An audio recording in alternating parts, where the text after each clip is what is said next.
Gabriela Itzel. Presente. Ok. Jeremy. Ok. Mayra. Presente. Ok. Mariana. Presente. Ok. Valente. Presente. Lemini. Presente. Ok. Estrella. Presente, profa. Muy bien. Ángel. Á- Ángel Daniel. No está. Ok. Ana Paula. Presente, Miss. Ok. Jesús. Presente. Y Marina.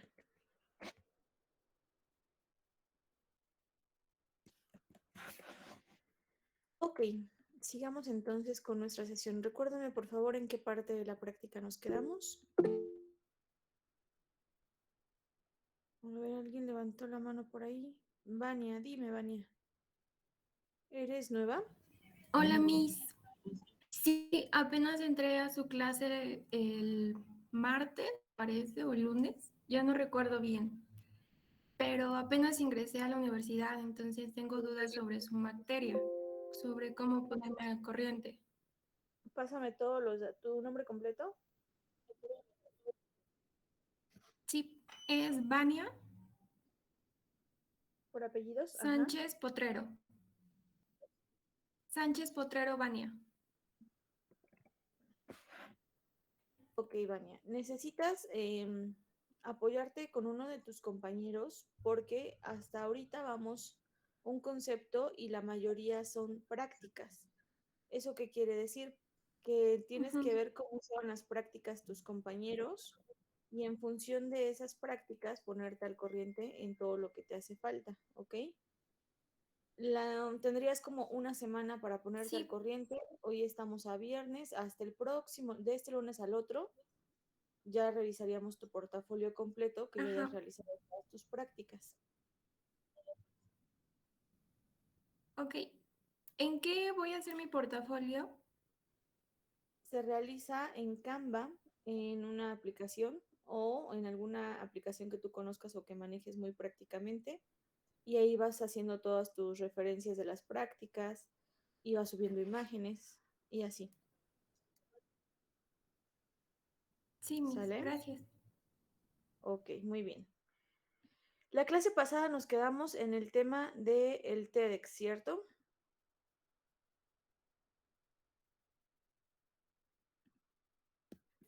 Sí, profa. Muy bien, déjenme ver qué es lo que entregaron de TEDx. Déjenme un segundito. Ujú. Y la anterior fue la práctica 5, que ya fue el pudding. Ok. Instrucciones. Ok. Y la anterior fue el material del pudding y las 4 escenas. ¿Ya acabamos las 4 escenas o vamos 2? Ya las acabamos, profa. ¿Ya? O sea, no tenemos ninguna práctica pendiente ahorita por terminar. No, profa. Pues no las hemos revisado, pero no tenemos prácticas pendientes. Ok, no, las voy a revisar yo ahorita. Nada más que les voy a dar tema nuevo y les voy a pedir material para la próxima semana, ¿sale? Entonces, saquen dónde tomar nota. Se vale que tomen screenshots, pero no se vale que a la hora de pasarlo a su portafolio sea mi imagen. Tienen que traducirlo, pasarlo con sus propias palabras y entender sobre todo qué es lo que estamos viendo, ¿ok? ¿Estamos de acuerdo? Sale.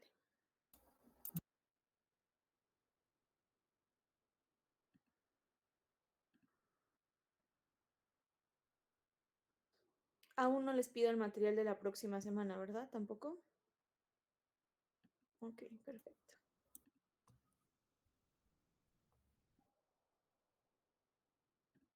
Vamos a empezar con un concepto.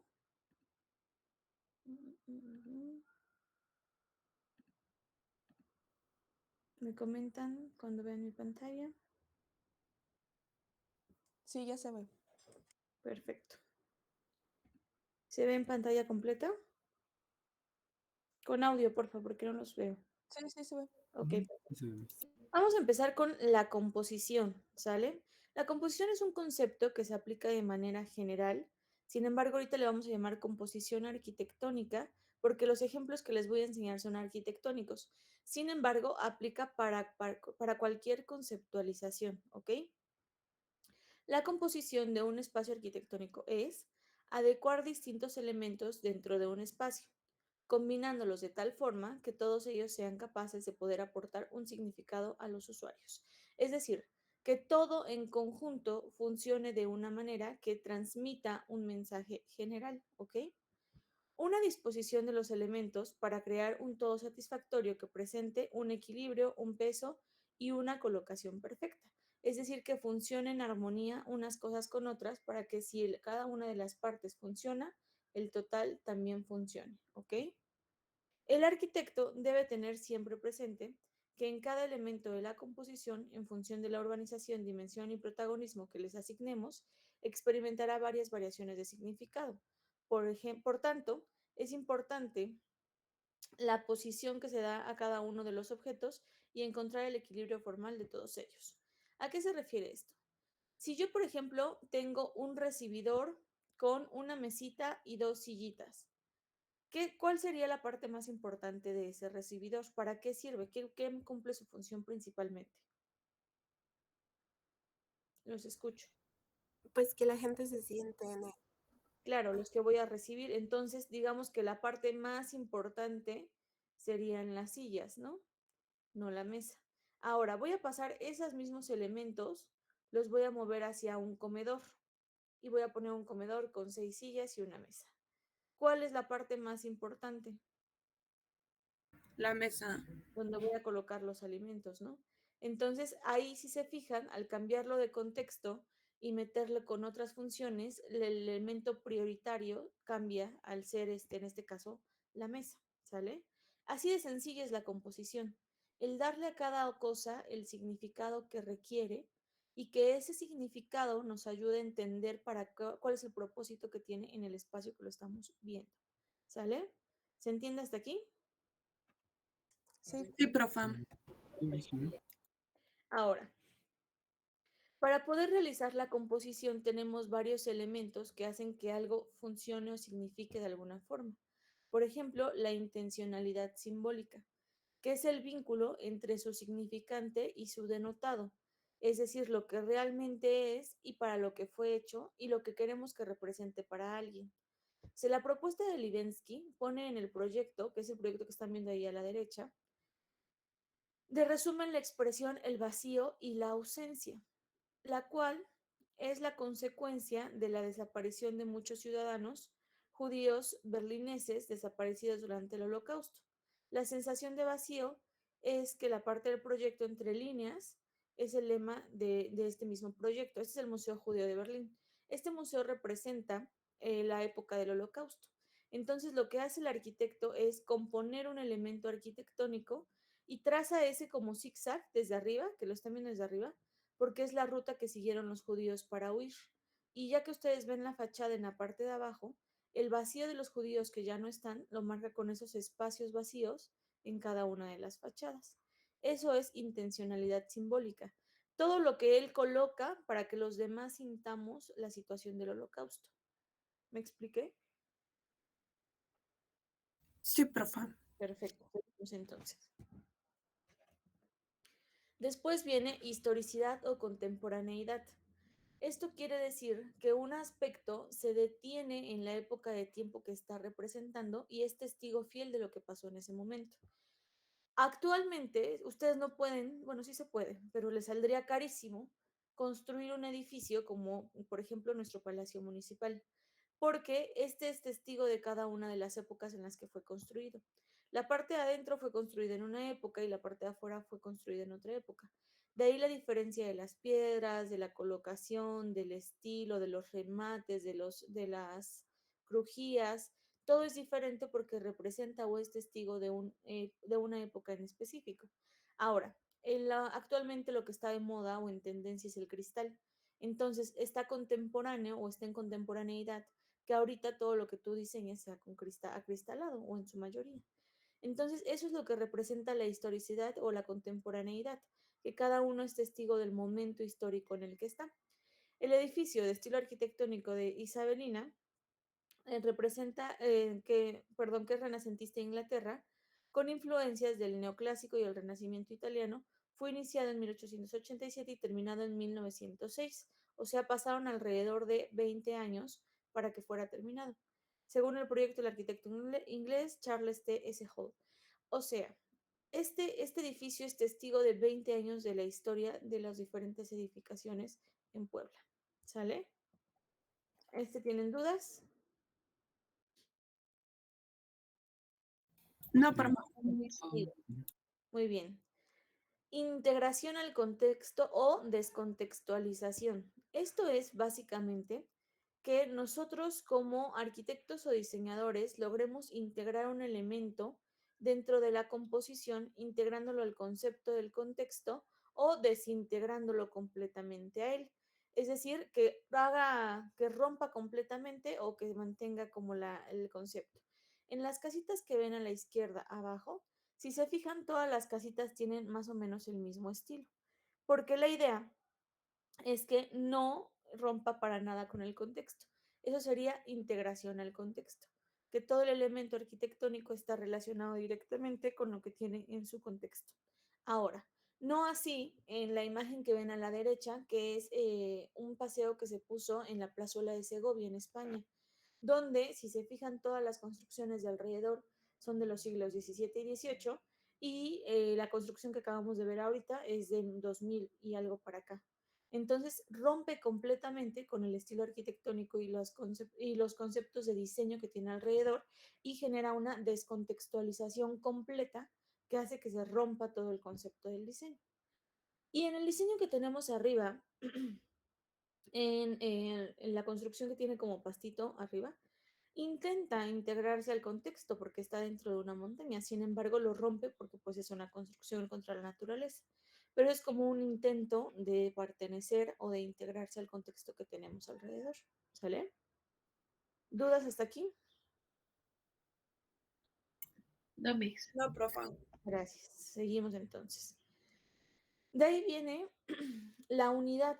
Es cuando los elementos que componen un conjunto se unen plásticamente. Entendamos plásticamente. No quiere decir que estén pegados a fuerza, sino que los conceptos de ideas van similares, como por medio de formas geométricas simples, plantas, alzado, ritmo, repetición, simetría, trazos regulares, uso de modelos, etc. O sea, todo eso lo vamos a unificar plásticamente en una construcción y nos permite verlo así como lo estamos viendo, a través de diferentes formas, ¿ok? Que es lo que estamos aquí checando. Por ejemplo, la construcción que tenemos abajo a la derecha, que está hecha por hexágonos, plásticamente se entiende que son varios hexágonos que hacen un panel y en realidad son 7 habitaciones diferentes para vivienda. Todo eso hace que plásticamente se una. Igual arriba el tema de los colores, aunque no es el mismo patrón de repetición, sí lleva cierto ritmo y ese ritmo permite que la construcción se vea unida plásticamente. Ok, de ahí viene el planteamiento semántico, el significado, el sentido o interpretación de la relación de la forma del elemento arquitectónico. ¿Esto qué quiere decir? Que nosotros relacionemos la forma con el significado y la forma con la función. Lo que están viendo ustedes ahí es la Puerta de Alcalá que está en Madrid. Dice, se inauguró en 1778 tras 4 años de obras. El motivo fue la conmemoración de la entrada de Carlos III en Madrid como rey de España. Solo que aquí da acceso a la ciudad de Madrid. Bueno, en ese entonces daba acceso, ahorita ya no. Ahorita la ciudad ya es enorme y ya esta puerta ya no da acceso específicamente a Madrid. Pero el punto aquí es que se trabajaba sobre una puerta, que es una intencionalidad simbólica, que sería el significado que le estamos dando. La forma es la forma de una puerta y la función es que pues la atraviesas para entrar a algún lugar. Pero aquí el significado extra sería que era la conmemoración de Carlos III en la entrada como rey de España. ¿Sale? Esa es forma, significado y forma, función. Ahora, Significado, cuando hablamos de temas de los significantes, aquí nos relacionamos directamente a lo que representa, ¿sale? Esta es una estación de metro, se le llama la estación del metro cero, que está por debajo del World Trade Center de Nueva York y está al ladito de la torre que conmemora la caída de las Torres Gemelas. Esta la hizo Santiago Calatrava intentando representar el tema de una ave que va en vuelo y que pues todas las almas que se perdieron ahí salen como en vuelo de esa zona, ¿no? Entonces ya hay un significado y un significante. El significado básico es que es una estación del metro donde tú entras a recorrer Nueva York. El significante es que representa la libertad de las almas que murieron bajo la muerte de las Torres Gemelas, ¿sale? Eso es lo que trabajamos con significados y significantes. Ahora, vamos a relacionarlo dependiendo de la forma que tome y de las percepciones que tomemos. Su percepción inmediata o apariencia nos permite ver si son lineales, si son cañas, ramas, postes, hojas, o sea, qué es lo que estoy viendo dentro de la composición de mi espacio. Insisto, yo aquí lo relacioné directamente con arquitectura, pero se relaciona con lo que sea, inclusive en una publicidad, en un letrero para entrar a un sanitario, o sea, todo eso te permite tener como la composición muy abierta de lo que vas a colocar. Por ejemplo, su origen también te deja ver si son naturales o artificiales los elementos que se tomaron como inspiración. Su configuración te deja ver si es libre, espontánea, si tiene formas artísticas, trazos o ritmos, geometrías o técnicas de circunferencia de óvalo, espiral, sujetas a ciertas reglas de trazado, si están más lineales, si son más orgánicas, si las basamos en el círculo, en el cuadrado, en el triángulo equilátero, si son abiertas o cerradas, si es rectilíneo, curvilíneo, quebrado, ondulada, mixta. Es decir, todo esto te permite dar dos efectos, que es el efecto del estatismo y el dinamismo. El estatismo es que la forma se ve completamente estática, es decir, que no le vemos movimiento en su fachada. Y el dinamismo son el ejemplo, todos estos que ven aquí al lado son dinámicos, porque aunque sabemos que no se mueven, se ve una forma dinámica no equilibrada que permite creer que puede estar en movimiento. ¿Sale? Y de ahí vienen algunos conceptos básicos que estos los iremos tomando varias veces, como el color, que te permite dar diferentes significados, la textura, que te permite dar quizá jerarquías, el tratamiento o la actitud, si es horizontal, vertical o inclinada, la métrica, si nos dice del tamaño que tenemos en cada uno de los elementos. La métrica como tal es la relación entre la unidad de medida, es decir, con el metro, que es la unidad de medida que utilizamos en México. Ahora, la modulación es el manejo de elementos repetitivos de características similares, en lo que se refiere a la forma, tamaño y función, y cada uno de ellos recibe el nombre de módulo. Es decir, modulación es dividir algo en características o en proporciones similares. Y cada una de esas proporciones que salga le llamaremos módulo, ¿sale?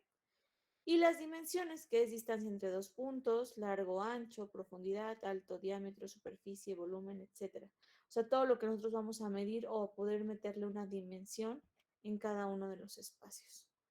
¿Dudas hasta aquí? No, ninguna. Dames. Ok, si no hay dudas, aguas, porque lo vamos a empezar a aplicar. Ok. Ahora, voy con teorías de la proporción.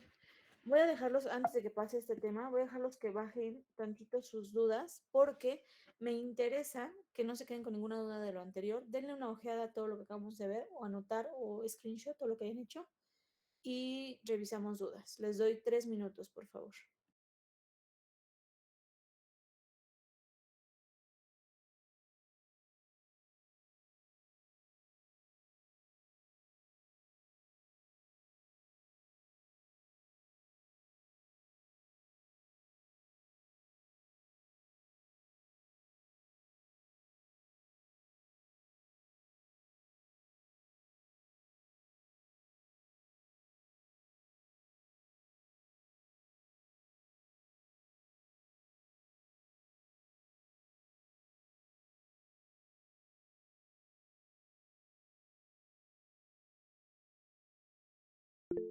Profe, ¿le puede regresar a la penúltima?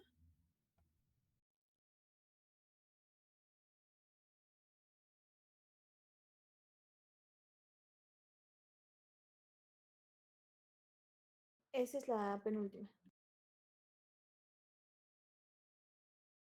Mm, Bueno, a la 11,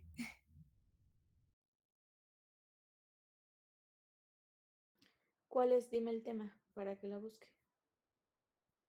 los significantes, pero es la 11 la que va después de esa.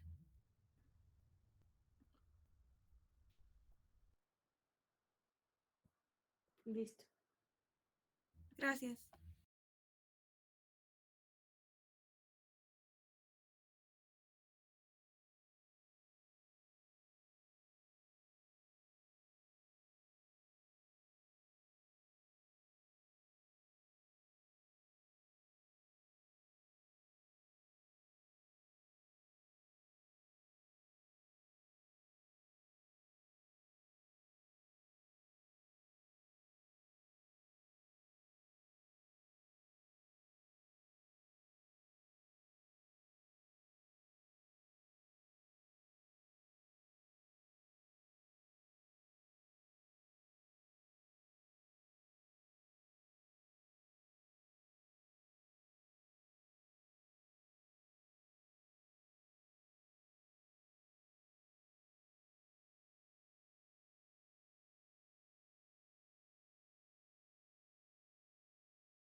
Profa, ¿me podría explicar un poquito más sobre este tema? Es que no en todos está la repetición.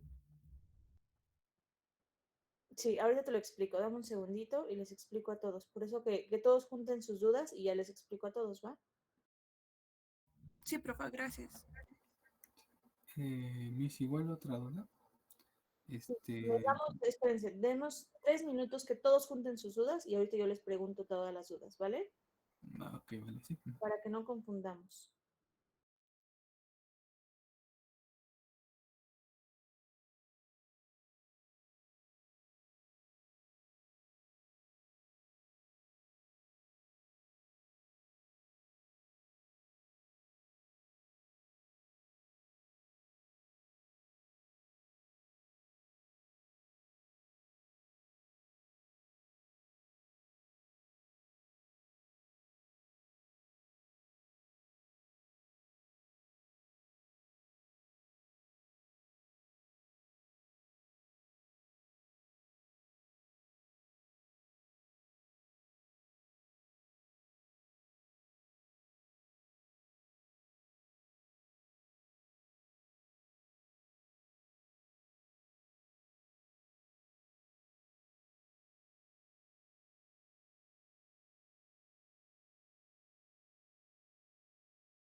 Ahora sí, empezamos con Estrella. ¿Cuál es tu duda, Estrella? Bueno, en esta página nos pone la diferencia, pero yo veo así los cuadritos y yo veo que todos llevan así como un ritmo, una repetición entre los cuadritos. Entonces, ¿cómo se diferencia uno del otro? Porque en la primera dice relación del todo con la unidad de medida, o sea, el metro, pero igual sigue así como que una repetición. Ahí no. Cosas totalmente diferentes. Repetición es una cosa, es un concepto que se ve igual ahí. Aquí estamos viendo la repetición, pero es otra historia. Aquí lo que te estoy explicando es la métrica, que básicamente es la relación que tiene lo que sea con el metro. Es decir, tu pie tiene una relación métrica, tu mano tiene una relación métrica, tu ojo tiene una relación métrica. Es decir, el poder dimensionar algo, ¿sale?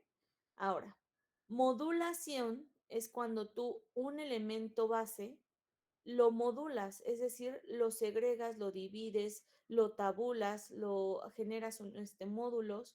Todo esto es modulación. El hacer pequeños espacios proporcionales dentro de una misma malla. Ajá. Entonces, el módulo sería esto es un módulo, esto es un módulo, esto es un módulo, esto es un módulo, referente a esta placa. Este es un módulo de esta modulación. Este es un módulo de esta modulación. Este es un módulo de esta modulación. Este es un módulo de esta modulación. Eso es el módulo, el poder segregar un espacio o dividirlo o subdividirlo en módulos, en pedazos pequeños proporcionales. Y dimensión básicamente es lo que mides, que puede ser largo, ancho, profundo, alto, diámetro, superficie, volumen, todo lo que pueda ser restringido a la métrica, es decir, todo lo que puedas medir es una dimensión. ¿Sale? ¿Qué dimensión tiene tu pie? Vamos a pensar que calzas del 4. La dimensión de tu pie son 24 centímetros. Tu métrica son los centímetros, los 24 centímetros. Ajá. No sé si con eso ya se explicó mejor. Sí, profa, gracias. Ok. Sale, a ver, Valente. Todos presten atención, por favor. Sí, bueno, yo realmente solamente quiero si le puedes regresar a la página donde comentaba de lo de... Es una página después, creo, me parece, de el tema de permítame, de lo que era forma con relación a significado y forma con relación a función, en donde estaba diciendo de una estructura donde tiene la conmemoración de la caída de las Torres Gemelas, porque ahí se me frisa la pantalla. Bueno, se me está frizando la pantalla y se me queda estática en una. Entonces, no llegué a captar bien esa página. Aquí es significado y significante. Una cosa importante hay que mencionar aquí. No todo lo que digo viene escrito en las diapositivas. Tienen que ir tomando nota. Entonces, todo, por ejemplo, todo lo de esta diapositiva lo expliqué verbalmente. O sea, tenemos que ir tomando nota, tenemos que ir anotando los puntos más importantes. Todo lo que no vean aquí es lo que yo les estoy dando. Ajá. Por ejemplo, y nada más dice significado y significante. Todo lo demás se lo expliqué verbal. A ver, préndanme sus cámaras, por favor. Mayra, ¿qué expliqué aquí, por favor? Explicó que, bueno, no sé cómo, bueno, la estructura que se ve blanca significaba como las almas que se fueron por ahí con la caída de las torres y es una entrada al tren o a los vagones, algo así, no entendí bien, pero que tiene un significado y el significante es lo de las personas que murieron y pasaron por ahí. Ok, chicos, no se vale decir no entendí bien, porque en cada diapositiva pregunté si tenían dudas y me dijeron que no. Entonces, es la entrada al metro del World Trade Center de Nueva York. Así de sencillo. Entonces, esa entrada al metro lo que te permite es el significado, representa una estación del metro. Ese es el significado sencillo. Y el significante es lo que decía Mayra, de las almas que salen, de todo lo que, bueno, cómo volaron las almas a través de las que murieron todas en las Torres Gemelas. ¿Ok? Sale. ¿Qué otra duda? De una vez, no nos volvemos a regresar y todas estas son preguntas de examen, chicos.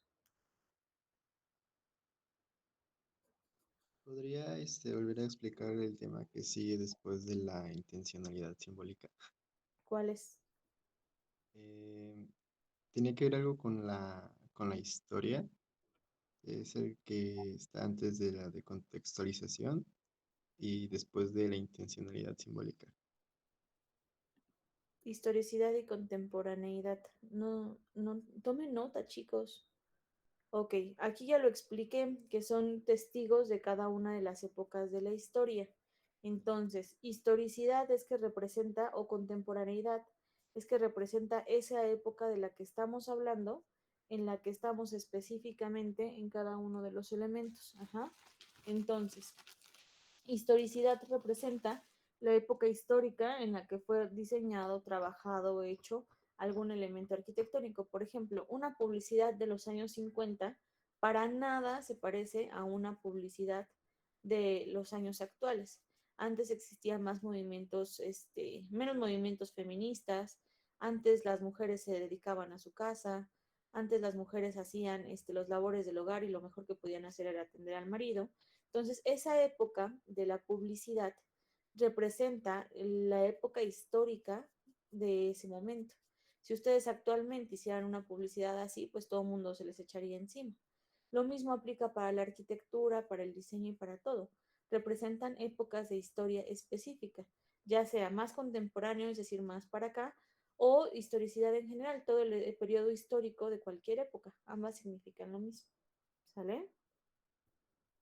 ¿Sí queda claro también para los de diseño gráfico? Ok. ¿Alguien más? ¿Otra duda?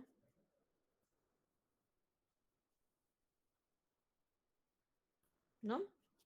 Sale, muy bien. Voy a dar otras características.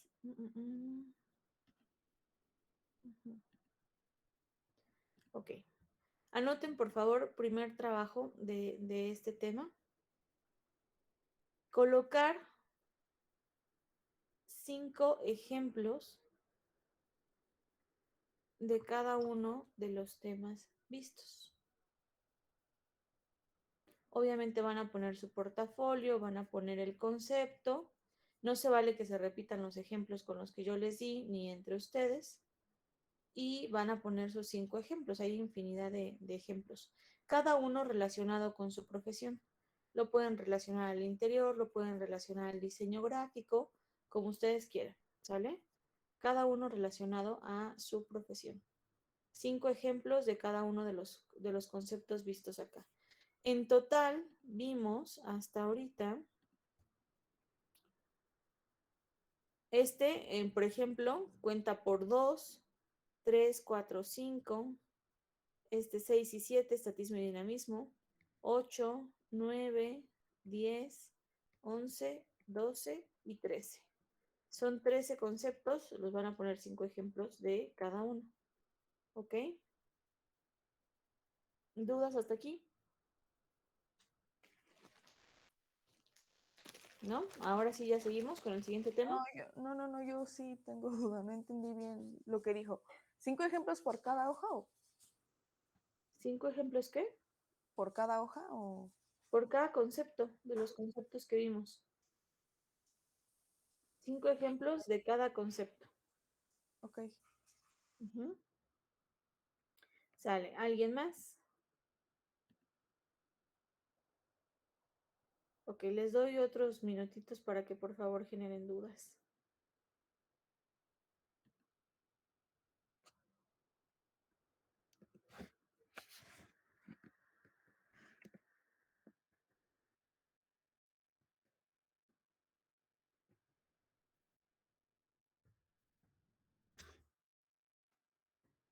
Acuérdense que en la entrega de trabajos tardíos, aunque sea 1 minuto, eso ya les baja su calificación, ¿sale? Porque oficialmente pues ya lo entregaron a destiempo. Ok, ¿alguna otra duda?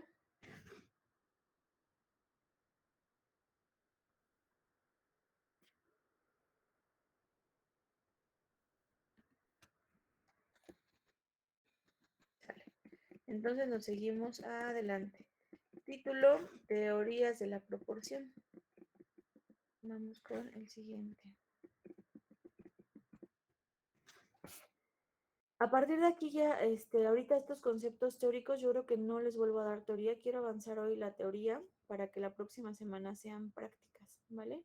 Sí les había pedido material, aquí tengo en mis notas que les pedí pedazos de hojas para hacer la publicidad y que les pedí material para trabajar en la publicidad. ¿Qué Sí, material? pero fueron plumones. ¿Plumones? Exacto, ¿no que no, chicos? O dijo que en todo caso sí teníamos colores, pero que era más efectividad los plumones y que no fueran a base de agua, que fueran ni a base de agua ni a base de alcohol, que fueran No, a base de alcohol. Ajá. El alcohol es... Ajá. Ok. ¿Y cuántos papeles les pedí? Pidió papel acuarela, 2, creo, 2 o 3. No fue por hojas, pero ¿cuántas les pedí? Ah, No me ¿fue acuerdo. hoja? Fueron 2. 4 hojas. Ok, va a aumentar, por favor, porque de estos temas vamos a ir haciendo los ejercicios. 4, 5, 6, 7. Ahorita tráiganse 8 hojas. De todos modos, si no las usamos en esta, las usamos en la siguiente práctica. Ajá. Sale. Si ya no he ido hasta aquí, entonces sigo con teorías de la proporción.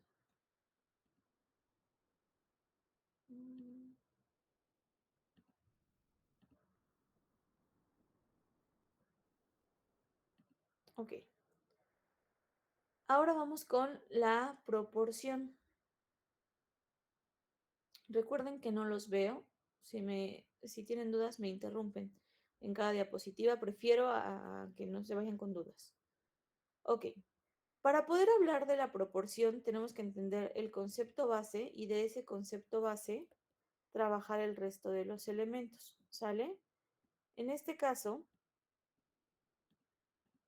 la proporción es justa y armoniosa relación de una parte con otra y esa otra con el todo, es decir, el cómo se relacionan todos los elementos que existen en una composición.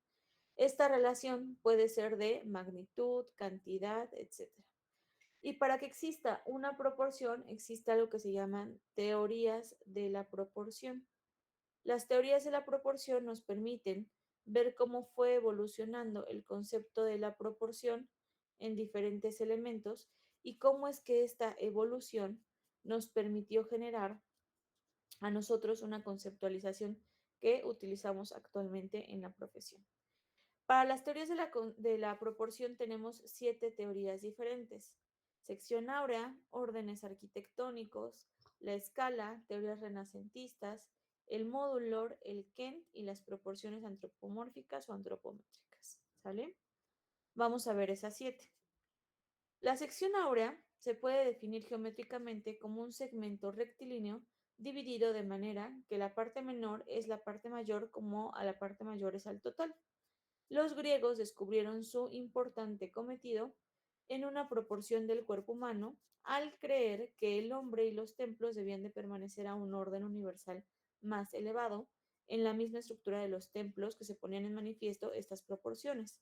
Es decir, así como el ser humano tenía proporciones áureas en su cuerpo, los templos de los griegos también las tenían en todos el templo. Es decir, todo tenía relación con todo. Cualquier progresión que se base en la sección áurea al mismo tiempo será aritmética y geométrica, es decir, si cumple con la sección áurea, cumple con el resto de los elementos. Les voy a poner un video que lo explica mejor. Denme un segundo.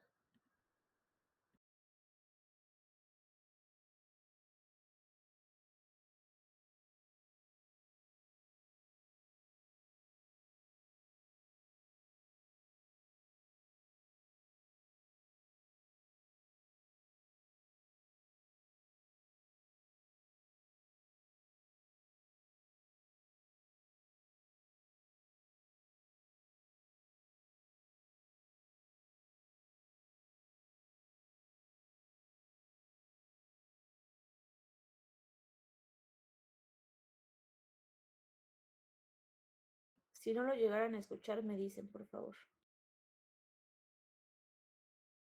Este número contiene los secretos de la naturaleza y el universo, o que es la base.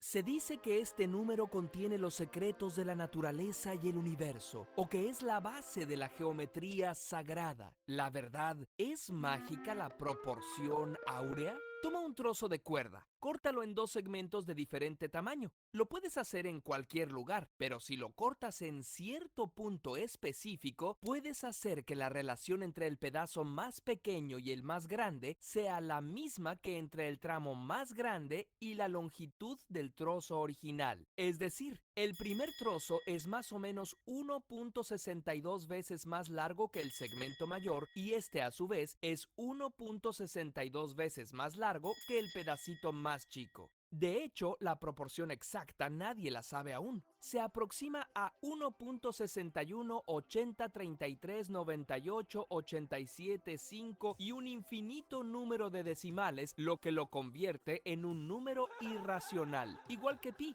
El primero que descubrió esta relación fue el matemático griego Euclides, aunque no la expresaba en decimales. Él la llamó razón media y extrema. En el Renacimiento, Luca Pacioli la llamó la divina proporción. Más tarde, Martin Ohm la bautizó como sección dorada. Y ya en el siglo XX se utilizó la letra griega tau y ahora phi para representar lo que también conocemos como número áureo. ¿Por qué tanta fascinación con este número? Resulta que tiene propiedades muy interesantes, como esta curiosidad. Su cuadrado y su inverso tienen las mismas infinitas cifras decimales. O, por ejemplo, su relación con la secuencia de Fibonacci. Esta es una secuencia en la que cada número siguiente se calcula sumando los 2 números anteriores. Fibonacci se imaginó conejos reproduciéndose. Lo interesante es que si tomas uno de los números y lo divides entre el número anterior, el resultado se acerca al número áureo. Y mientras más avanzas en la secuencia, más se acerca.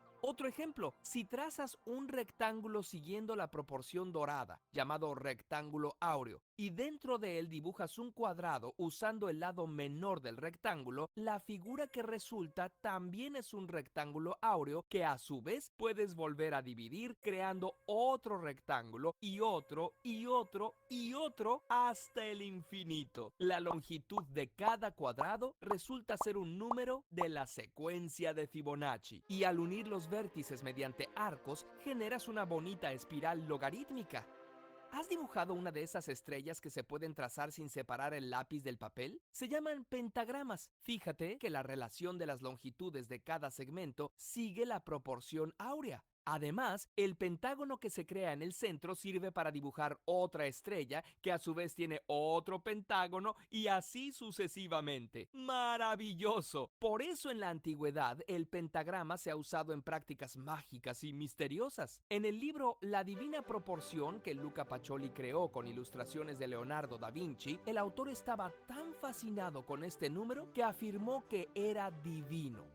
Es único, como Dios. Los 3 segmentos representan la Santísima Trinidad. No se puede medir, al igual que Dios es inconmensurable. Es similar a sí mismo, igual que Dios es omnipresente e invariable. Se ha afirmado que Phi es omnipresente, que está en todos los elementos de la naturaleza. Esto es sin duda una exageración. ¿Te acuerdas de la espiral logarítmica? Sucede que se ajusta casi a la perfección a la forma del caparazón del Nautilus y a ciertas galaxias. Sorprendente. Pero también hay muchas otras especies de moluscos y millones de galaxias que no se ajustan a la proporción áurea. Ahora, si estás dispuesto a sacrificar exactitud y escoger las medidas que te convengan, prácticamente todo se puede ajustar al número dorado o a cualquier otra proporción. Aún así, arquitectos y diseñadores como Le Corbusier han usado esta relación para lograr composiciones armoniosas y equilibradas, basándose en las proporciones del cuerpo humano. La disposición de las moléculas de los cuasicristales depende de esta proporción. Otro de los aspectos de la naturaleza donde sí está presente es en la distribución de las hojas de muchas plantas. Han evolucionado de manera que cada hoja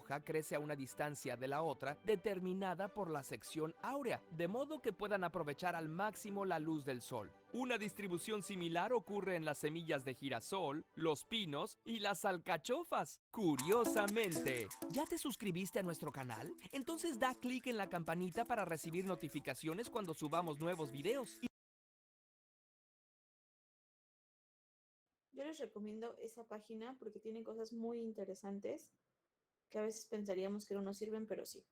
Esa es una explicación muy detallada de qué es la sección áurea y el cómo fue evolucionando y el cómo nosotros lo vamos aplicando. Si ustedes después quieren volver a ver el video, Ya vieron ahorita en qué canal está.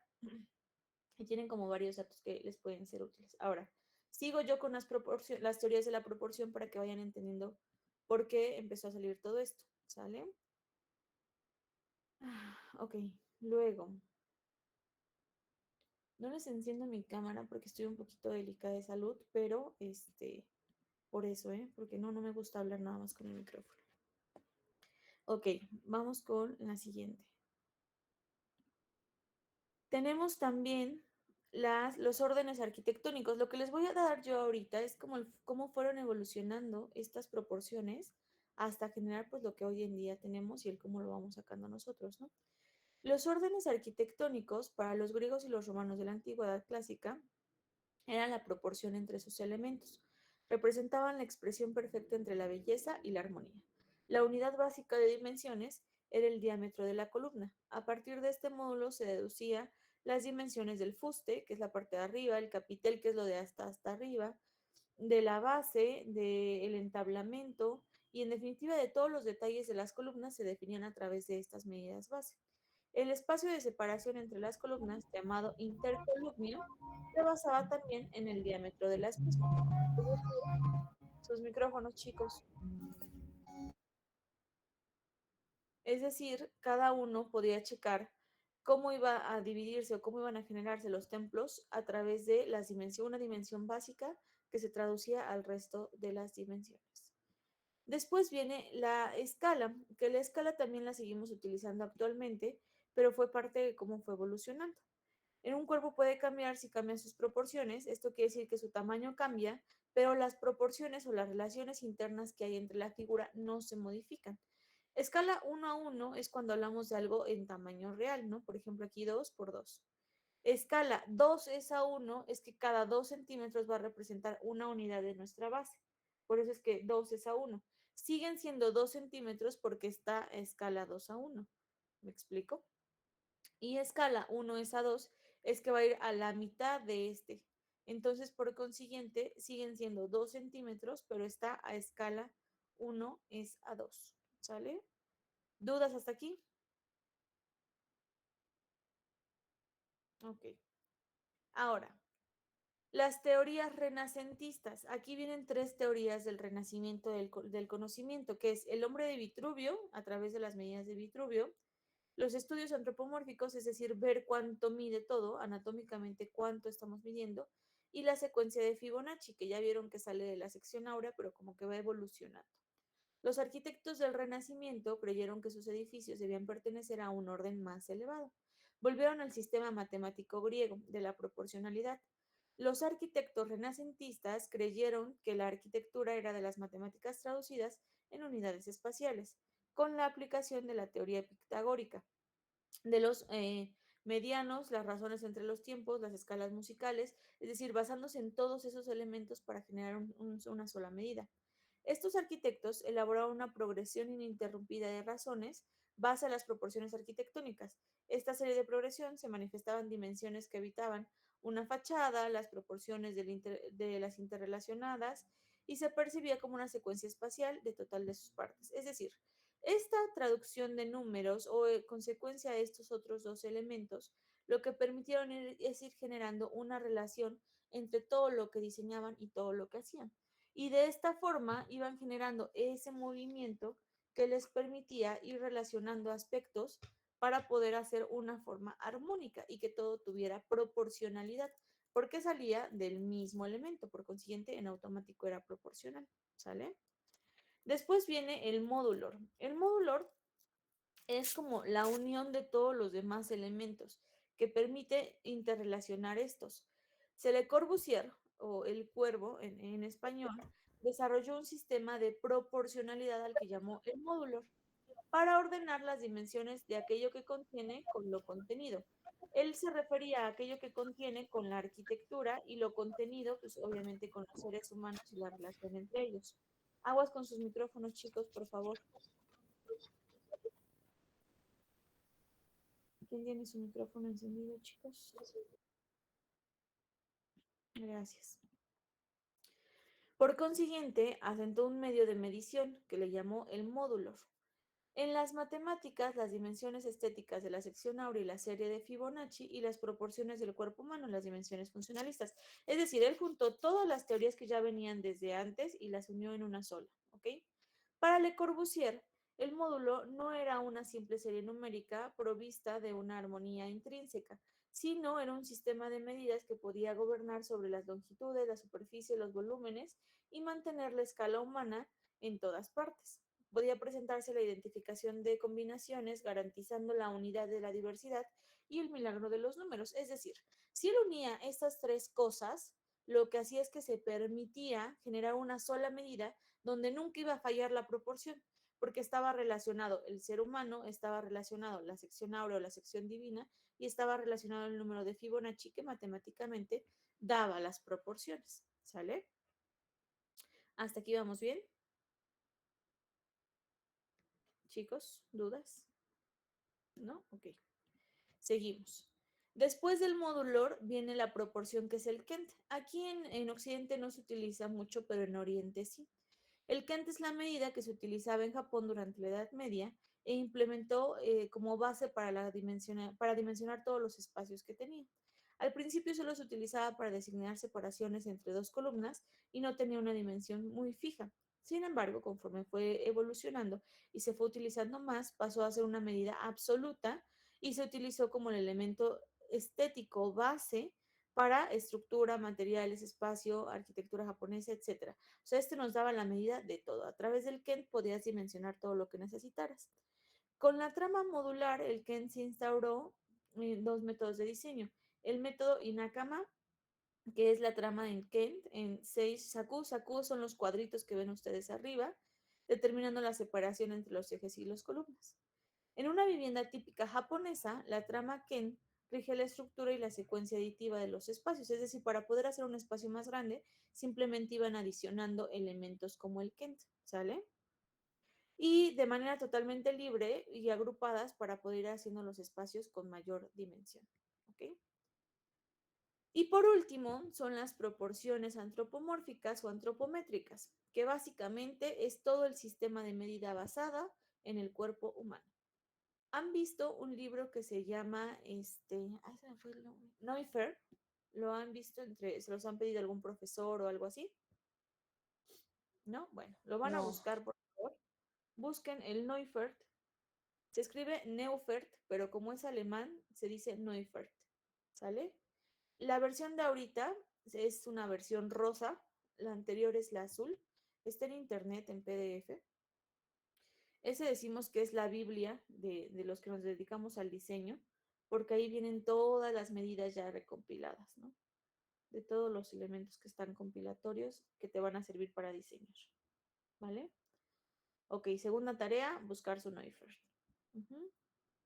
Muy bien.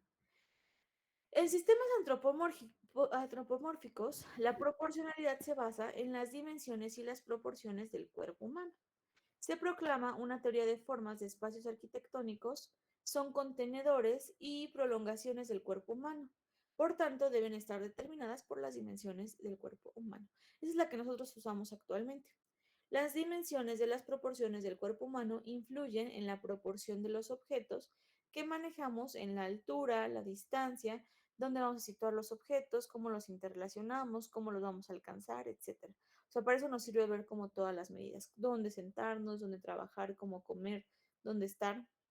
Hay que distinguir entre nuestras dimensiones estructurales y las necesidades de dimensiones que resulten del modo de coger un objeto en un instante, de sentarnos en una mesa, bajar unos cuantos escalones, etcétera, etcétera. Todo eso viene con las teorías de la proporción. ¿Sale? ¿Hasta aquí tenemos alguna duda? Les doy igual 5 minutos para regresarse, ver lo que acabamos de ver y generamos dudas. Yo les pregunto en cuando tengan dudas.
Ok, chicos, ¿dudas? Ujú.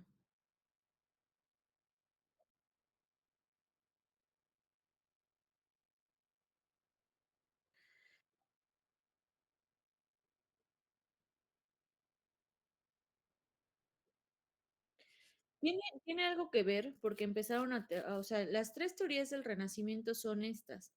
El hombre del Vitruvio, estudios anatómicos y la secuencia de Fibonacci. El hombre de Vitruvio fue que él dibujó completamente un ser humano e intentó relacionar las medidas del todo con este dibujo, pero era muy inexacto. Entonces luego evolucionó a los estudios anatómicos, es decir, empezaron a ver qué tanto medía el cuerpo, pero no lograron aterrizar la idea. Es decir, no lograron vaciarlo en las proporciones de los espacios arquitectónicos, de los espacios para vivir, para estar, para convivir, etc. Entonces, como que fue el inicio. Y ya después fue la secuencia de Fibonacci, que ya vieron que resulta de la sección áurea y básicamente es una proporción numérica que lo que hace es como dar una proporción auténtica y en automático. Es decir, si tú podías poner la secuencia de Fibonacci en un elemento arquitectónico o en un elemento de diseño, en automático tu diseño tenía proporciones completas, o sea, tenía una proporción completa. ¿Me explico?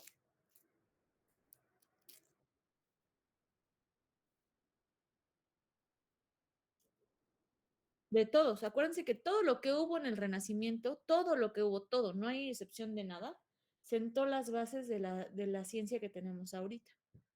Todo, la astronomía, todo lo que surgió en el Renacimiento es nuestra base, ¿ok? Sale, pues, ¿qué más? Entonces, profa, si tenemos estas tres, bueno, estas como tres medidas, ya tendríamos así como, ¿se podría decir que nuestra estructura está bien? No entiendo la pregunta, Estrella. ¿Cómo? Sí, por ejemplo, que si tenemos esta serie de medidas en nuestra estructura, ¿se podría decir que ya está bien? No entiendo la pregunta, pero si la estoy entendiendo bien, la respuesta es no. Esto es Renacimiento. El Renacimiento fue hace 200, 300 años, fue en 1800 y fracción. Tú con la que te vas a basar es esta, las antropomórficas, que es el libro que les acabo de pedir. Esa es tu base. Ajá. Tú todo lo demás es simplemente historia y el cómo evolucionó para ser hoy lo que es. Punto. ¿Vale? Sí, profa. ¿Me expliqué? Sí, profa. Ok, sale. ¿Quién más, chicos?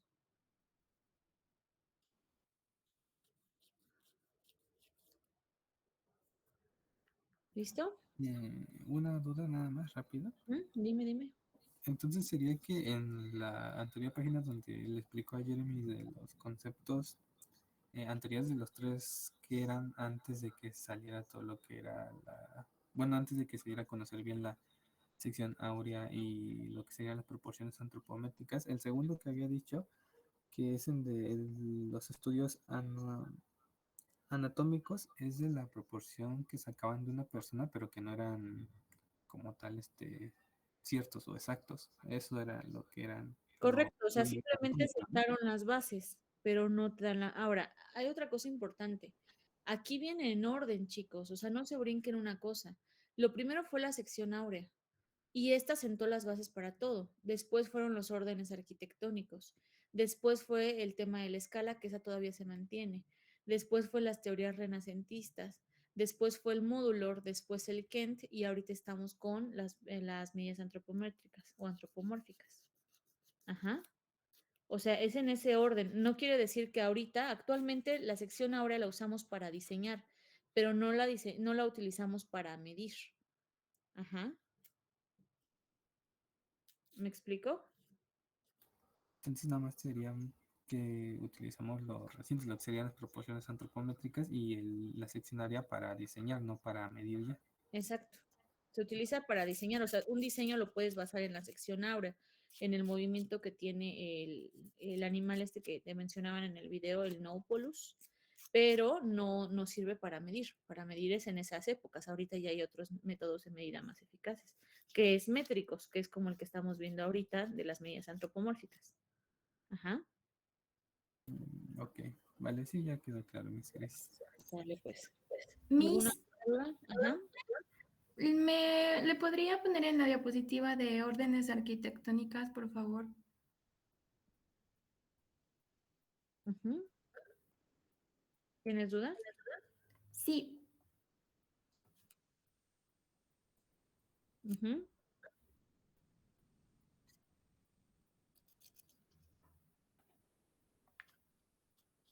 ¿Cuál es la duda? Ay, es que todavía no lo puedo ver. Ya está ahí puesto. No me deja verlo. Ah, ya, gracias. Ujú.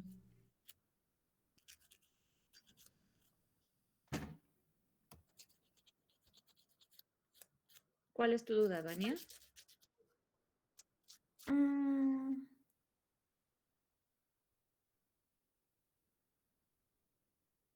es sobre proporciones de columnas. Ujú. Es que no le entendí muy bien. Ok. Básicamente que la segunda de las teorías fueron los órdenes arquitectónicos. ¿Cuáles son los órdenes arquitectónicos? ¿Quién me los dice? Lo aprendieron en la secundaria. ¿Cuáles son los órdenes arquitectónicos?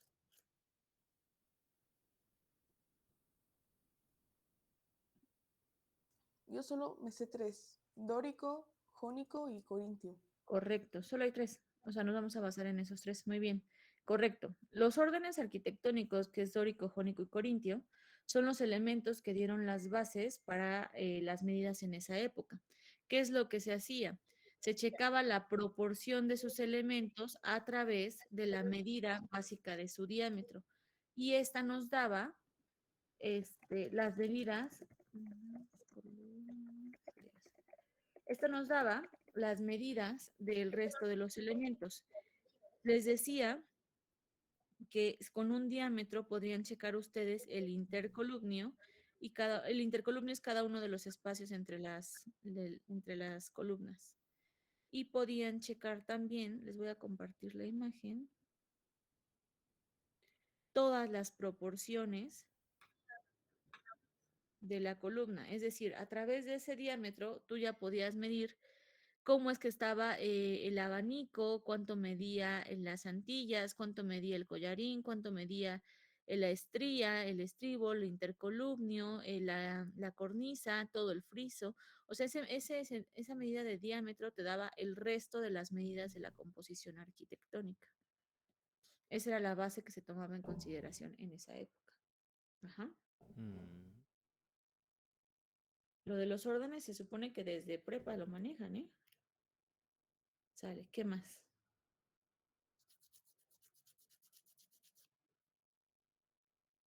¿Ya? Sale, vámonos con el siguiente tema. ¿Listo? Ahora, voy a hablar sobre características generales. Ahora, como ejemplo, lo voy a basar en ciudades. Se me hacía la forma más fácil de interpretarlo. Pero, ustedes lo pueden relacionar en todos los aspectos. O sea, son relaciones como aspectos compositivos. Les pido por favor que si tienen dudas en cada diapositiva, o sea, acabando cada diapositiva, me pregunten para que no nos tengamos que regresar y el conocimiento se les vaya. Así que por favor prenden sus micrófonos, ¿ok?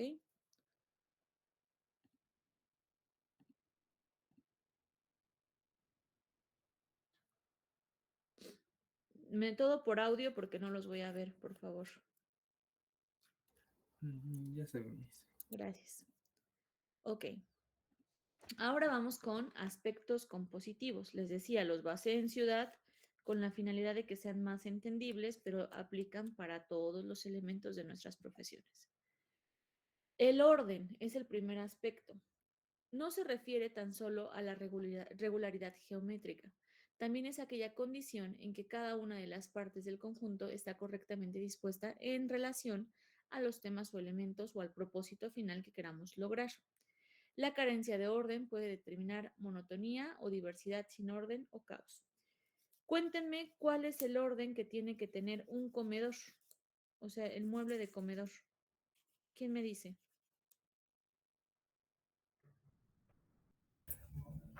Pues debe de estar la mesa, las sillas para los espacios, pero igual entre ellos debe de haber un espacio para que al salir no se choquen las personas. Y las sillas tienen que estar cerca de la mesa, ¿no? Sí, profa. Exacto. Eso es orden, básicamente. Que todo esté en su lugar para dar el servicio final que se quiere lograr. En este caso, pues el servicio de un comedor, pues es el servicio básico de comer, ¿no? Entonces, para que el comedor funcione como comedor, necesitamos tener en orden los elementos. Lo mismo aplica para cualquier cosa, ¿ok? ¿Cuáles son los tres principios ordenadores del diseño? Es decir, los tres principios en los que nosotros basamos nuestros diseños a través del orden. El primero es el eje. Este también es un concepto muy conocido para ustedes. Es una recta definida por dos puntos en el espacio y en torno a la cual se disponen formas y espacios de manera simétrica y equilibrada. ¿Quién me dice? Seguramente conocen que la imagen que ven abajo la han visto en la televisión o en algún lugar. ¿Qué es? ¿Quién me dice qué es? El Vaticano, ¿no? Exacto, es el Vaticano. En el Vaticano tenemos el eje central, que es la vialidad que viene enfrente de la Plaza de San Pedro, que es la que están viendo acá. Y ese nos permite a nosotros generar el orden para poder representar cómo llegar al Vaticano. ¿Sale? Entonces, esto es un eje. Luego tenemos que es el medio más elemental para organizar las formas y espacios arquitectónicos. Tiene el poder, domina y regula. Mezcla, equilibra y vuelve simétrico el elemento. Es un elemento imaginario o visible, o sea, puede ser tanto una calle, como es la imagen que vimos con anterioridad, o puede ser imaginario, que no necesariamente exista una delimitante como una calle, ¿sale? Posee longitud y dirección, induce al movimiento y puede concluirse en ambos extremos, ¿vale? Los elementos terminales del eje valen tanto para enviar como para recibir el empuje visual y pueden ser puntos en el espacio, al final, puntos verticales, una construcción, espacios definidos, es decir, unas plazuelas, o pasos que pueden abrirse al exterior apuntando al paisaje. Por ejemplo, acá, ¿cuál es el punto final de ese eje? ¿Quién me dice? Lo El que acabo de está más decir. negrito. Pero ¿cómo se llama? O sea, ¿cuál es el punto final del eje, de los ejes? Ah. Lo acabo de decir hace un instante. Es la dirección a que apunta, que sería ese espacio como verde, por así decirlo. Sería, ajá, sí, no. ¿Este es tu eje? ¿Sí ven mi cursor? Sí. Sí. Sí, profa. Este es mi eje. Termina en la plaza de San Marco, de la plaza, perdón, de San Pedro, que es esta. En la plaza de San Pedro y termina en este que es el castillo de San Antonel, creo. Aquí también hay otra placilla. Entonces, este eje culmina con la plaza de San Pedro y con este castillo. San Alejandro, creo que se llama. ¿Sale? Entonces, este eje tiene para culminar una plaza o este elemento. Acuérdense que decía que los ejes pueden terminar en diferentes elementos. En este caso, si ustedes voltearan la visual y vieran de aquí para acá, rematarían con la iglesia de San Pedro, ¿no? Con el Vaticano. Y se vería el Vaticano al final, así. ¿Sale? Ahora, por ejemplo, aquí estamos viendo la Plaza de la Signorina, la Plaza de Vecino y todo el Palacio de Uspiel. Y esto igual le representa un eje. Y para que ese eje culmine, pues culmina en la Plaza de la Signorina y termina del otro lado en el río, ¿sale? Entonces, este eje también representa sus dos puntos terminales. Lo mismo del otro lado. Tenemos la base y esta es la plazuela de Teotihuacán. Tenemos desde el acceso y va pasando por la pirámide del Sol y culmina en la pirámide de la Luna y el Palacio de Quetzalcóatl. ¿Sale?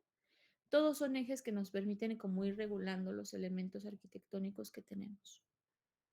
El segundo elemento ordenador es la simetría, ¿sale? La simetría es la distribución y organización equilibrada de formas y espacios equivalentes en los lados opuestos de una recta o plano de separación respecto al centro o eje, ¿sale? Entonces, si nosotros hacemos simétrico un espacio, es que de un lado se ve equilibrado y del otro se ve exactamente igual de equilibrado. Es decir, que tiene ese orden a través del eje central y ese eje central hace que los lados sean simétricos, es decir, muy similares en proporción y en tema de peso de los elementos arquitectónicos. ¿Ok? ¿Hasta aquí tienen dudas? No, profe. Muy bien. Tipos de simetría. Así como la axialidad, que la axialidad es que está igual de los dos lados, exactamente, puede existir sin que simultáneamente esté presente la simetría. Esta requiere la existencia de un eje o un centro alrededor del cual se estructura el conjunto. Dos puntos determinan un eje y la simetría exige una disposición equilibrada y moderada equivalente a las formas espaciales y en torno al eje y al punto del centro común. Es decir, que de ambos lados podamos ver esa proporcionalidad que nos permita a nosotros generar esa simetría visual, es decir, que nosotros la alcancemos a ver equilibrada, ¿ok? La simetría bilateral se refiere a la disposición que equilibra los elementos análogos o exactamente iguales entre ambos lados, ¿sale? De modo que el eje pues sí lo hace completamente igual de los dos lados. Y la simetría central se refiere también a una disposición equilibrada de elementos análogos y en este caso sean radiales, cuya disposición puede dividirse en mitades similares o mediante un plano que alrededor nos permite tener un centro y el resto de los elementos estén alrededor de este elemento. ¿Sale? Esos, por ejemplo, son elementos simétricos, completamente bilaterales, porque son equilibrados de los dos lados. Y estos ya no, estos ya son más diferentes o axiales. ¿Vale? Miss, ¿me podría regresar rápido al punto 2? Ay, muchas gracias. Sí. Hasta aquí tenemos dudas, chicos. ¿Alguna duda o comentario para que no sigamos con dudas? ¿No? Sale. Ahora, aquí ya vimos los efectos de la simetría. Y viene el tercero, que es el orden de jerarquía. La jerarquía también es un concepto que ustedes ya conocen y que han manejado muchísimo, pero quizá no sabían que es parte de los elementos ordenadores que nosotros utilizamos como parte de la composición. Es la articulación de relevancia o de significado de una forma o de un espacio en virtud de sus dimensiones, forma o situación relativa a otras formas del espacio de la composición, es decir, el cómo se interrelaciona.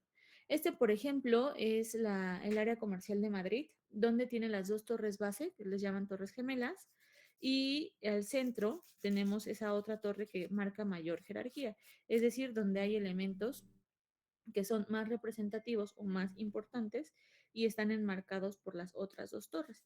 Eso es lo que le da la jerarquía, el hecho de la contextualización que tiene, ¿sale? Maestra, creo que sigue en el de tipo, en la otra diapositiva. Aquí ya me aparece jerarquía, a los demás, ¿qué les aparece? No, igual A mí que me me parece Aparece tipos de ¿Les aparece simetría. así? Ujú. Ahí ya lo ven. Ya, Sí, ahí ya. está. ahí. Voy a ir así abajo, sale. Aquí está la jerarquía, que son los elementos que nos permiten generar como esa importancia en un espacio arquitectónico de mayor relevancia con las demás, ¿sale? Ok. En la jerarquía, en una composición, nos sirve a nosotros para establecer qué es lo más importante, ¿sale? Es un elemento que domina sobre los demás y que pues establece la importancia que tiene en el conjunto que estemos nosotros relacionando. Una dimensión excepcional tiene que tener una dimensión muy grande para que pueda ser relacionado, tiene que tener una forma única y una localización estratégica. Todo esto le va a permitir generar un elemento jerárquico que sea más relevante que los demás. Aquí, por ejemplo, estamos haciendo diferentes elementos de geometría que puede ser por tamaño, por contorno o por situación. Por tamaño quiere decir, pues como lo dice su nombre, que en función del tamaño que tenga, pues es la relación que tiene. Por contorno, es decir, que su forma es diferente al resto de los elementos, diferentes formas de generar esa jerarquía. Y por situación, que están todos los elementos pegados de un lado y este se encuentra solo en otro lado. Entonces, por situación se establece que es el más jerárquico de todos, ¿vale? Y aquí, bueno, lo hacemos por relación igual a tamaño, a forma, a ubicación. Aquí es donde podemos representar, por ejemplo, en una ciudad que es más jerárquico. ¿Sale? ¿Hasta aquí tenemos alguna duda? No, Miss. Muy bien. Y de ahí entramos con el ritmo. El ritmo es el movimiento, por eso les decía hace rato que son cosas súper diferentes, porque el ritmo no va relacionado directamente con la proporción. La proporción es como el todo que tiene estos elementos.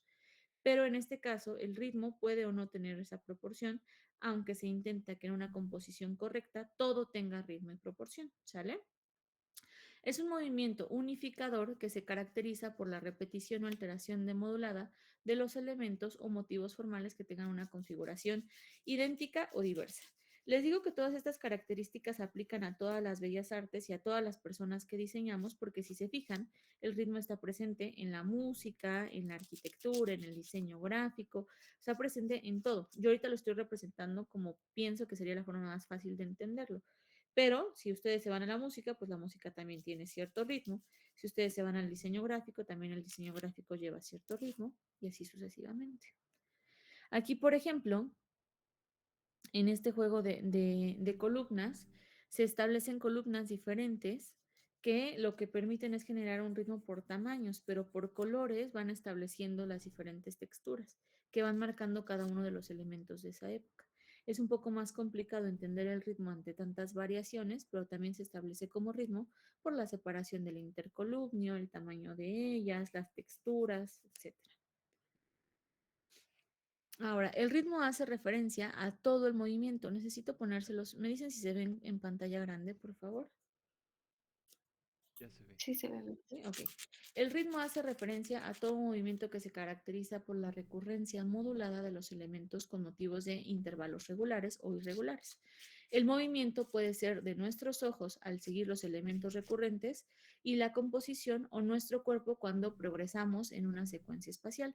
Sea como fuera el ritmo, implica la noción fundamental de la repetición, ¿sale? Entonces, por ejemplo, en esta construcción se establece el ritmo a través de los elementos arquitectónicos que van marcando el cómo se van desarrollando estas viviendas. Estas que son las fachadas victorianas de San Francisco, las pintaditas que les llaman, también se estableció a través de cierto ritmo, porque era importante definir cómo eran los conceptos, cuál era la idea y los colores se fueran variando para darle su personalidad a cada una. La pauta, hasta aquí dudas sobre el ritmo. ¿No? No, Bueno, Miss. sale, me voy con la pauta. Igual, lo mismo que todas, son elementos que ustedes encuentran en cualquier espacio que sea diseñado. Entonces, la línea, plano o volumen, en este caso arquitectónico, pero en música es un espacio de tiempo, en pintura es un espacio de color, o sea, depende de cada actividad que estemos realizando.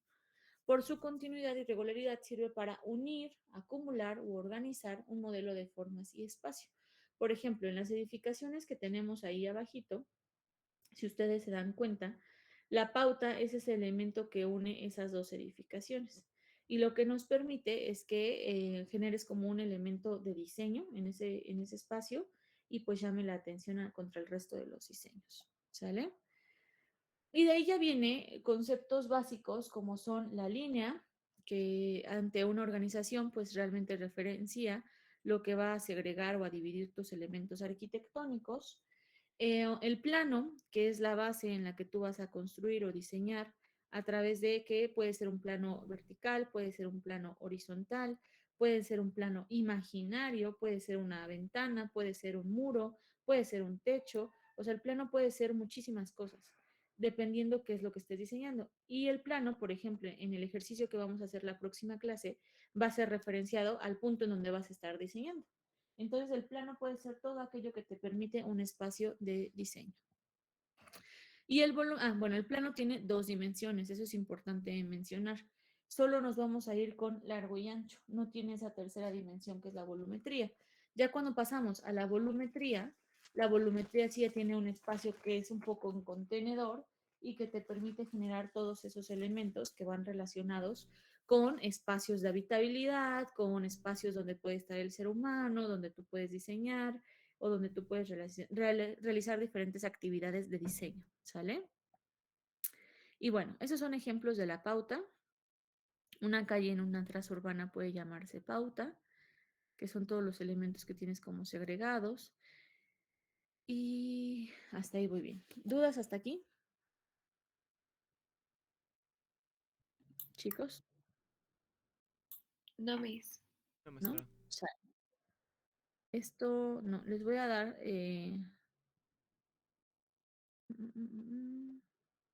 estos. Ahorita les explico lo del tema de la transformación. Ahorita se los enseño. No me quiero adelantar mucho porque no sé quién tiene en el siguiente cuatrimestre directamente composición y pues muchos conceptos los van a ver también ahí, ¿sale? Pero bueno, hay formas de organizar los elementos arquitectónicos que básicamente son los que te permiten esa relación entre ciertos elementos. Pero vamos a dar los 5 minutos que les doy para que piensen sus dudas y retomo tema.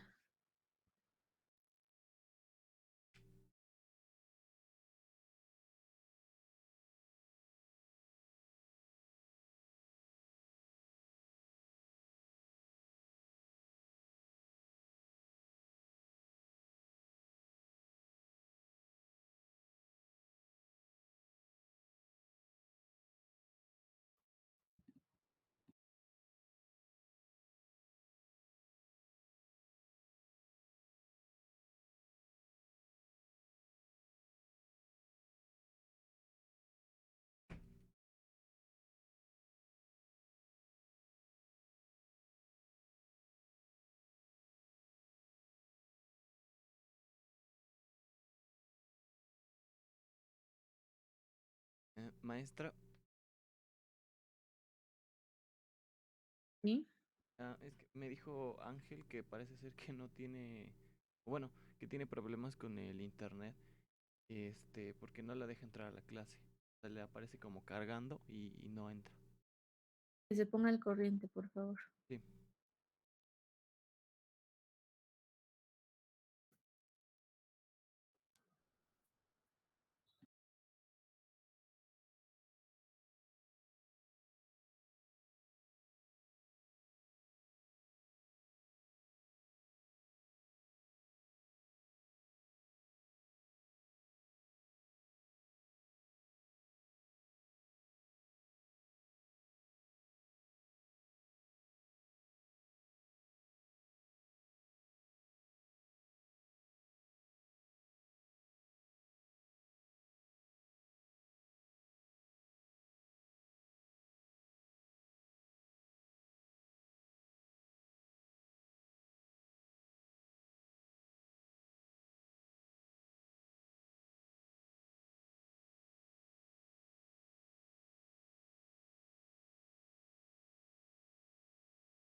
Listo, dudas, chicos.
¿Alguna duda, chicos? Si no, ya para seguirnos a la última parte del tema de hoy.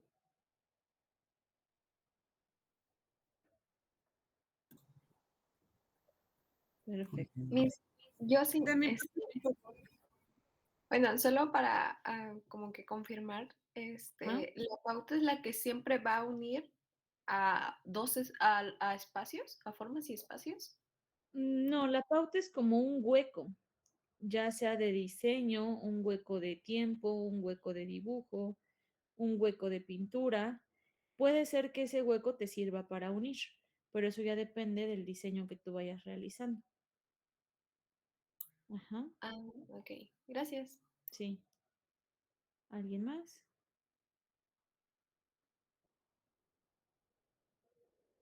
Había escuchado a alguien más, chicas. No sé quién habló, la mujer. Bueno, entonces seguimos. Y ya la última parte que les voy a dar hoy sería el tema de la transformación. Cuando nosotros realizamos algún elemento arquitectónico, algún elemento de diseño, algún elemento gráfico, surgen ciertas transformaciones que nos permiten a nosotros generar como ese movimiento o ese concepto de diseño que nos permite ser diferente del resto o generar como algo que marque la diferencia o la tendencia con otras cosas, ¿vale? Entonces, en este caso, en específico, veremos tres tipos de transformaciones que puede tener un elemento. Una transformación dimensional, que es cuando cambian los tamaños de los elementos que estemos nosotros utilizando como base, y esa transformación dimensional nos permite a nosotros tener como base una figura quizá geométrica cualquiera, o quizá un elemento arquitectónico más llamativo, o quizá un elemento de diseño diferente, y transformarlo con dimensiones a otra cosa, que podría seguir siendo un triángulo, seguir siendo un cuadrado, seguir siendo un círculo, pero no es una transformación radical, sino únicamente de dimensiones. Para hacer una transformación más radical existen otro tipo de transformaciones. Este, por ejemplo, es un ejemplo de transformación dimensional, donde un cubo se transforma en diferentes elementos a través de hacer más chico o más grande un elemento arquitectónico. Ajá. Digo un elemento, perdón, gráfico. En este caso el cubo, quitarle o ponerle ciertas dimensiones, pues te ayuda a modificar ciertos elementos que te permiten tener una figura completamente diferente, pero basada en un origen, que sería en este caso el cubo. Ahora, existe la transformación aditiva. La aditiva, como lo dice su nombre, es que lo que quiere decir es que tú anexas algo a lo que estés haciendo. Para una transformación aditiva se van complementando elementos de diseño básico o de diseño complejo, dependiendo qué es lo que estés buscando, y lo vas transformando en el elemento que tú decidas colocar, ¿sale?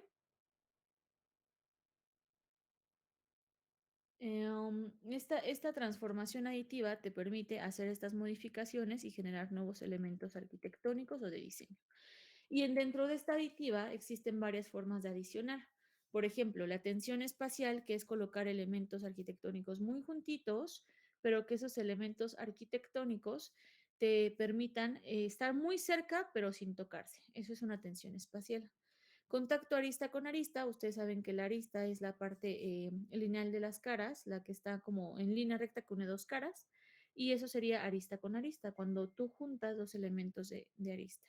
El tercero es contacto cara con cara, que es cuando tú juntas la cara de uno con otro y te permite hacer esa relación directa.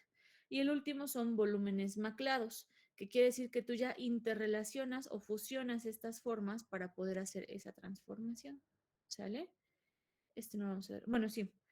Aquí también puede ser aditiva cuando tú juntas varios elementos y esos elementos adquieren formas diferentes. Por ejemplo, centralizada cuando va en forma de un punto radial base y se va colocando alrededor de él.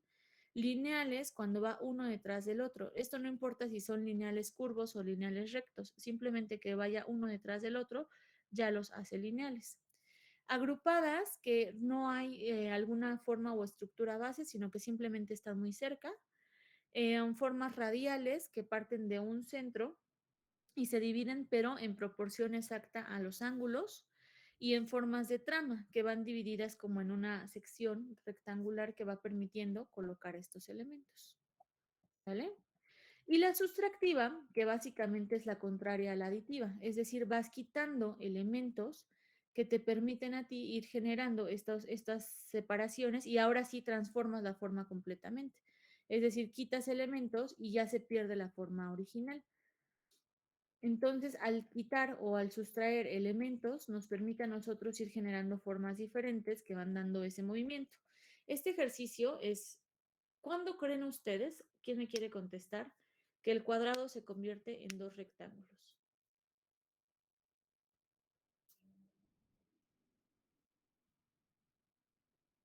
Cuando se parte por la mitad. ¿En cuál de estas figuras? Sí lo están viendo, ¿verdad? Ok, ¿en cuál de estas figuras?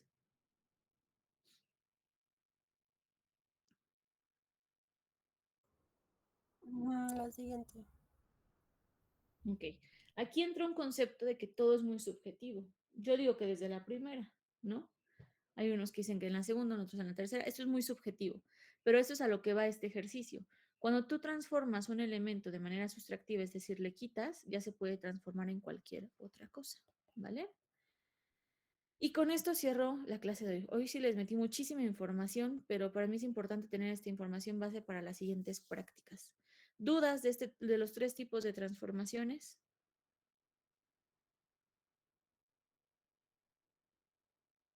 No, Miss, todo bien. ¿Todo bien? Va que va, muy bien. Tarea para la siguiente clase. Traer sus prácticas anteriores, las que no he revisado. Ya revisé ahorita dos, pero hay otras que me gustaría más que me las explicaran directamente, entonces las vamos a revisar la próxima sesión. Y si nos da tiempo, empezamos con una publicidad, ¿sale? Vamos a hacer 8 publicidades en total, que va, de lo que se tratan las publicidades es de plasmar todo lo que acabamos de aprender en publicidades. Yo les voy a dar un producto, les voy a dar un cliente, les voy a dar unos conceptos y ustedes lo van a plasmar en la publicidad, ¿sale? ¿Dudas hasta aquí? ¿Ninguna? Va que va. Sí, profe. Próxima clase, un segundito, Estrella.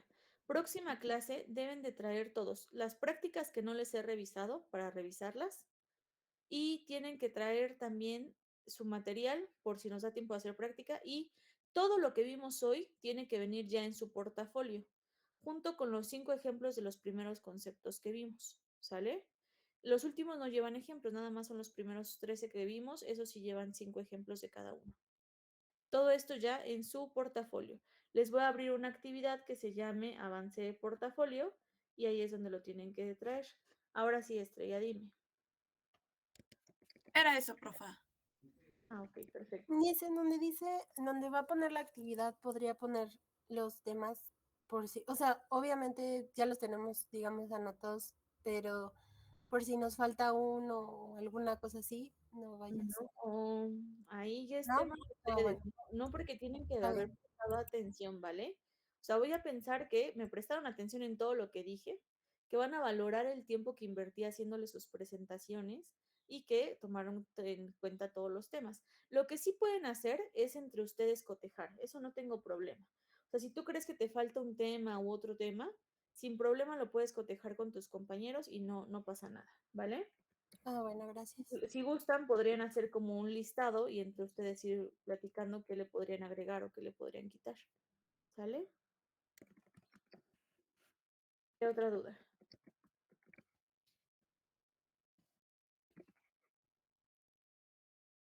La próxima clase es el 8, ¿verdad? Sí. ¿Cuál era el nombre del libro que nos había dicho?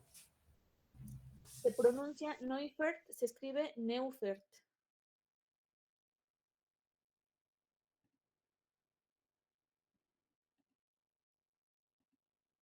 Ujú. Sí, tiene el nombre del autor. Para que sea más fácil. Es el libro más famoso del mundo, ¿eh? No crean que les va a costar trabajo encontrarlo. El nombre del autor es el nombre del libro. Se llama Ernest Neufert.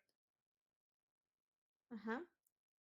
Le ponen así Neufert en internet y le ponen el arte de proyectar en arquitectura. Y si les ponen solo Neufert, ya aparece. Búsquenlo y ahí les va a aparecer luego, ¿vale?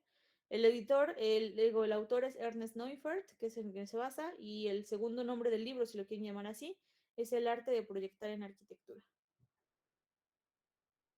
¿Alguna otra duda? El material de la siguiente clase son 8 hojas de acuarela, ¿no?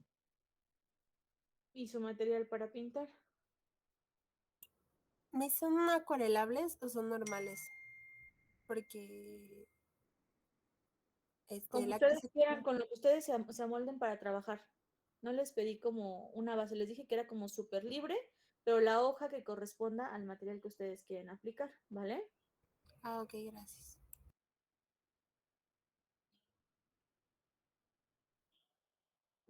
¿Alguna otra duda?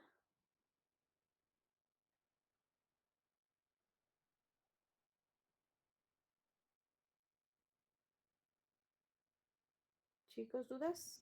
No, profa. No. Sale. Ya se pueden retirar, que tengan un excelente fin de semana. Pasan sus temas y nos vemos la próxima sesión. Chao, chao. Gracias. Bye. Gracias. Hasta luego. Gracias, profe. Gracias. Pero